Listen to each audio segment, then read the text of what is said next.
বিসমিল্লাহির রহমানির রহিম। সবাইকে 27শে রমজান পবিত্র রজনী। আজকে আমাদের 27 রমজান।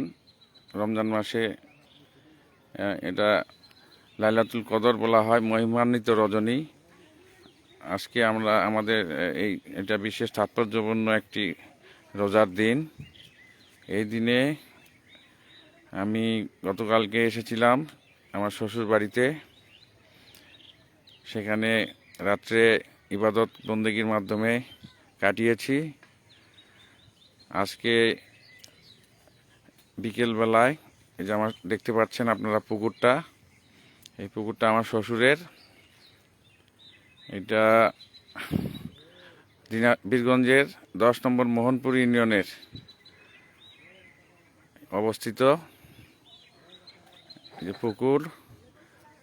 পুকুরের পাশে লিচু বাগান এবং এখানে 16 বিঘার আম বাগান আছে এই চারপাশ ঘিরে। আপনারা দেখছেন শুধু পুকুরটা, পুকুরের চারপাশে আম আছে, বিভিন্ন জাতের আম গাছ। 16 বিঘা, মোট 16 বিঘার আম বাগান আপনারা দেখতে পাচ্ছেন। এই যে লিচু বাগানের লিচু গাছে মুকুল এসেছে।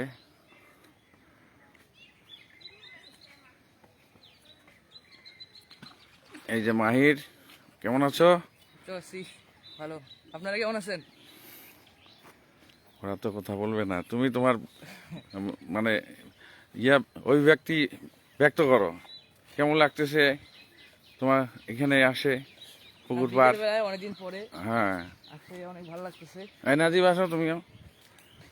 জায়গাটা অনেক প্রকৃতির মাঝে, হ্যাঁ, অনেকদিন পরে আসলাম। নাজিবকে একটু বলতে বলো তো, ভালো লাগতেছে। কেমন পারে দেখি, ব্যক্ত করো তো, বলো তুমি। এই সামনে এসে বলতে হবে, বলো কেমন লাগতেছে এই জায়গাটা আসে। অনেকদিন পর এখানে এই জায়গাটাতে আসে, দেখে ভালো লাগতেছে। পুকুরটা হ্যাঁ, কি সুন্দর, মাছগুলো লাফালাফি করতেছে। মুখটা তাকাও, পিছন দিয়ে মানুষ বেয়াদব বলবে, তাকাই কথা বলতে হবে। এখন বলো। অনেকদিন পর আসলাম, দেখে অনেক ভালো লাগতেছে। তারপরে কি শেষ? তাতে ক্যাডেট কোচিং, হ্যাঁ, এত সস্তা। তাহলে কিভাবে ক্যাডেট কোচিংয়ে ক্যাডেটের চান্স পাবা কিভাবে যদি বলতে না পারো? উপস্থিত এই যে বিউটিফুল পন্ড ইন দা, সুন্দর প্রকৃতির মাঝে বিকেলবেলা সন্ধ্যার আগে এই প্রকৃতি আমাদেরকে খুবই ভালো লাগে। প্রকৃতি এই সময় সিনারিওগুলো খুব সুন্দর ক্যামেরায় আসে, আপনারা দেখছেন।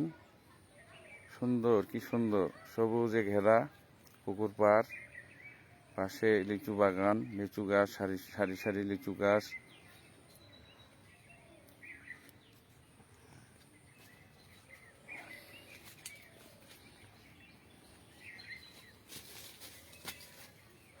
এই বড়শি নাই রে, মাছ ধরতাম, খুঁজো তো, যাও তো, বড়শি আছে নাকি?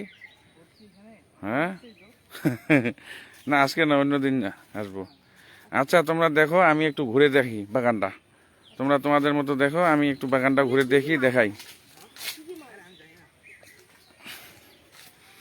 এই যে লিচু বাগান, পুকুর ধারে লিচু বাগান,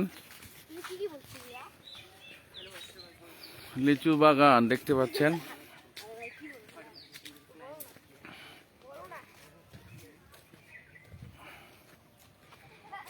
দশ নম্বর মোহনপুর ইউনিয়নে অবস্থিত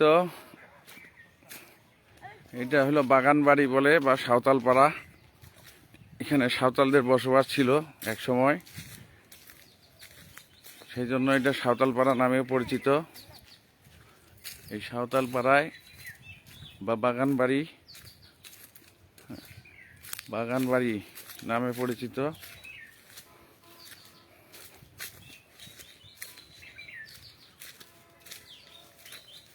আপনারা কাঁটাতারের বেড়া দেখছেন, কাঁটাতারের বেড়া পর্যন্ত এটা আমার শ্বশুরের, পাশেরটা অন্য মানুষের। এই বাগান বাড়ি পুকুর ধারে, এই পুকুর এটা পুকুর পাড় ছিল, অনেক ঢিপি, অনেক উঁচু ছিল, পাহাড়ের মতো। সেই পাহাড়ের মতো মাটি কেটে এটা সমতল করে এখানে এই যে লিচু গাছগুলো দেখছেন, এই লিচু গাছগুলো লাগানো হয়েছে। হ্যাঁ রাজার বাসা ছিল এখানে। হ্যাঁ, কি বলো, এখানে আসে একটু বলো, শুনুক। এখানে আগে রাজার বাসা ছিল, হ্যাঁ তারপরে এগুলো ভাঙে, তারপরে সাঁওতালরা এখানে আসছে, হ্যাঁ। আসে এখানে তাদেরকে বসবাস করতে দিছে। তারপরে এই পুকুরটা আগে থেকেই ছিল। হুম এখানে রাজা তার সৈন্য সবাই এখানে গোসল করতো, কাপড় ধুতে করতো এখানে। হুম। তারপরে সাঁওতালরা আসার পরে তারা ইয়া করতো। তারপরে দাদু মানে পুকুরটাকে একটু মডিফাই করে মাছ ছাড়ছে। আচ্ছা ঠিক আছে, ধন্যবাদ। মাহির অনেকগুলো তথ্য দিল। এটা আসলে এক সময় এখানে জমিদারদের বসবাস ছিল। এখানে পাশে একটা মন্দির ছিল, সেই মন্দিরে অনেক কুসংস্কার আছে, মন্দিরে যাওয়া যেত না। মন্দিরে ওখানে গাছ ছিল, গাছ কাটা যেত না, গাছ কাটলে মানুষের ক্ষতি হতো, অনেক কিছুই মিথ, অনেক মিথ এই জায়গাটার সঙ্গে জড়িত ছিল। হ্যাঁ, এখানে মন্দির ছিল, বড় পুকুর দেখতে পাচ্ছেন। এখানে পুকুরে জমিদারের আত্মীয় স্বজনরা এই পুকুরে গোসল করত। এই যে লিচু বাগান,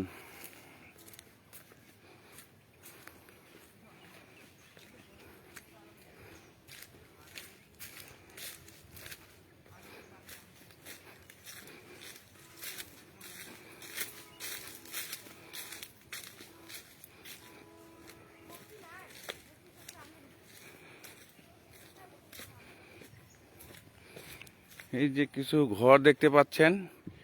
এখানে আমার শালা নুরুজ্জামান এখানে ফার্ম দিয়েছিল, ভেড়া ছাগল ছিল এখানে। আর এই পুকুরে এখানে হাঁসের জন্য মাচা তৈরি করা হয়েছিল, হাঁসের মাচা, হাঁস পালন করত। আর এই পুকুরে মাছ চাষ করত, কিন্তু সে ব্যবসাটা ধরে রাখতে পারেনি, বন্ধ হয়ে গিয়েছে, সে লাভ করতে পারেনি, লোকসানের মুখ দেখেছে। তো যাই হোক, তার ব্যবসার কিছু স্মৃতি এখানে এখনো রয়ে গেছে। এই ঘরে থাকতো পাহারাদার। এই যে একটা ডালিম গাছ, এই মাহি ডালিম যেন আমি পাই বাসায় হ্যাঁ, বড় হইলে। এই যে ডালিম গাছ খুব সুন্দর, লিচু বাগানের মাঝে ডালিম গাছ, আরো অন্যান্য সুস্বাদু ফলজ গাছ। আমার শ্বশুর এই যে দেখতে পাচ্ছেন ঘেরাগুলা, লিচু গাছগুলো তো বড় হয়েছেই, মাঝে মাঝে আবার ছোট আরো অন্যান্য ফলজ গাছ, এই যে ঘেরাগুলো দেখছেন, এগুলো লাগাইছে লিচু গাছের ফাঁকে ফাঁকে। এই যে গাছ লাগাইছে আরো নতুন করে, এই যে দেখছেন। আমরা এখন আছি পূর্ব প্রান্তে। আপনারা যেটা ক্যামেরায় দেখছেন সেটা হলো পশ্চিম প্রান্ত, সেটা বুঝতেই পারছেন কারণ সূর্যটা দেখতে পাচ্ছেন, সূর্য ঢলে যাচ্ছে।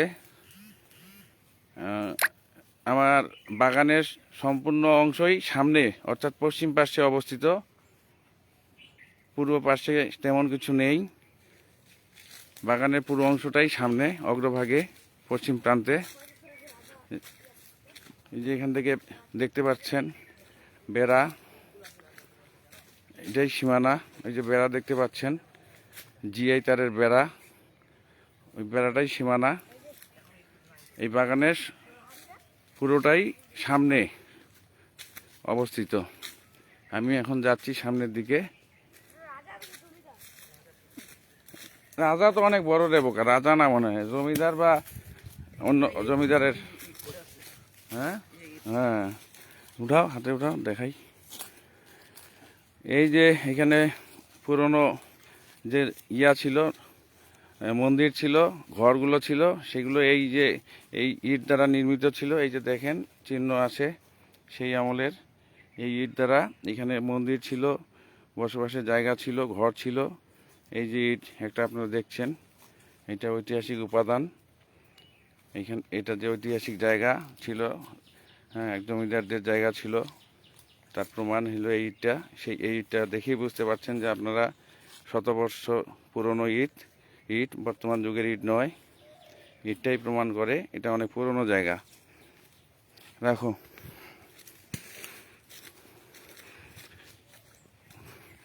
এটা হলো লিচু বাগান, ধারে ধারে লিচু বাগান পুকুরের চারদিকে। তারপরে আসল বাগান শুরু, সামনে মূল বাগান। লিচুর পরে আম বাগান, বিভিন্ন আম, আম্রপালি, হাড়িভাঙ্গা। এই যে সামনে বাগান, এদিকে এই যে জিআই তারের বেড়া, আমরা যেতে পারতেছি না। যাই হোক, পুকুরের সামনে পশ্চিম দিকে অবস্থিত এই যে বাগানটা, আম বাগান। এখানে হাড়িভাঙ্গা, আম্রপালি সব ধরনের বর্তমান যুগে সুস্বাদু আম। এখানে আম গাছগুলো আছে, লাগানো আছে আমের। এটা প্রায় 6-7 বছর হয়েছে। যাব কিভাবে রে, সব তো লাগা। এদিক দিয়ে, এদিক দিয়ে, হ্যাঁ, এদিক দিয়ে আসলাম, ওদিক দিয়ে। ও আচ্ছা, ঠিক। এই যে সামনে বাগানটা, আমরা বেড়ার মধ্যে আটকা পড়ছি। পুকুরের পাড়েই আমরা অবস্থান করলাম। আসল বাগানটা কিন্তু আমের সামনে আপনারা দেখতে পাচ্ছেন। ওখানে আমরা যেতে পারতেছি না, কারণ এই যে জিআই তার দিয়ে বেড়া দেওয়া আছে। আমাদেরকে আবার বের হইতে হবে পুকুরে ঘুরে সামনে দিয়ে, তারপর আম বাগানে যেতে হবে। তো যাই হোক, আজকে সময় নেই, অন্য কোনো দিন অন্য কোনো সময়ে আপনাদেরকে এই আম বাগান দেখাবো আমার শ্বশুর বাড়ির। সবাইকে ধন্যবাদ আমার সাথে থাকার জন্য। আজকের মতো এখানেই বিদায়। আল্লাহ হাফেজ। এই টাটা দাও রাজীব। আল্লাহ হাফেজ। আল্লাহ হাফেজ, টাটা, আসসালামু আলাইকুম গাইস।